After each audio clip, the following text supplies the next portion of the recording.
বাবা লোকনাথের আধ্যাত্মিক শক্তি নিয়ে অনেক প্রচলিত কথা ও বিশ্বাস আছে। মনে করা হয় সব বিপদেই তাকে স্মরণ করলে রক্ষা করেন তিনি। আজও তার অগণিত ভক্তেরা নিষ্ঠা করে তার পুজো করেন। আজ বাংলার বিভিন্ন বাড়িতে লোকনাথ বাবার পুজো অনুষ্ঠিত হচ্ছে। মিছরি, কচুর শাক ও ডাবের জল দিয়ে, ফুল দিয়ে অতি নিষ্ঠার সাথে পালিত হচ্ছে তার পুজো।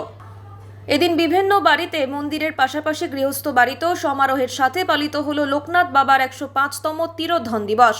এদিন জলপাইগুড়ি শহরের বিভিন্ন বাড়িতে অতি ভক্তি নিষ্ঠার সাথে লোকনাথ বাবার তিরোধান দিবস পালিত হয়। এ বিষয়ে এক ভক্ত পার্থদে জানায়, প্রতি বছর অতি ভক্তি ও নিষ্ঠার সাথে লোকনাথ বাবার পুজো করে আসে। আমাদের বাড়িতে গত 22 বছর থেকে এই লোকনাথ পুজো অনুষ্ঠিত হচ্ছে। খুব ভালো লাগে, সকাল থেকেই পুজো চলে। দুপুরে প্রসাদ বিতরণের ব্যবস্থা থাকে। প্রচুর ভক্ত এখানে আসে ঠাকুরের কাছে তাদের আশা পূরণের জন্য। আমাদের বাড়িতে প্রায় 22 বছর ধরে আমরা এই পুজো নিষ্ঠার সঙ্গে পালন করে আসছি এবং সব পরিবার আমরা উপস্থিত থাকি এবং সুসম্পূর্ণভাবে আমরা এই পূজাটা আমরা সম্পন্ন করি। এই পুজোর পাশাপাশি কি প্রসাদ খাওয়ানো হচ্ছে? হ্যাঁ, প্রসাদ খাওয়ানোর আমাদের ব্যবস্থা থাকে।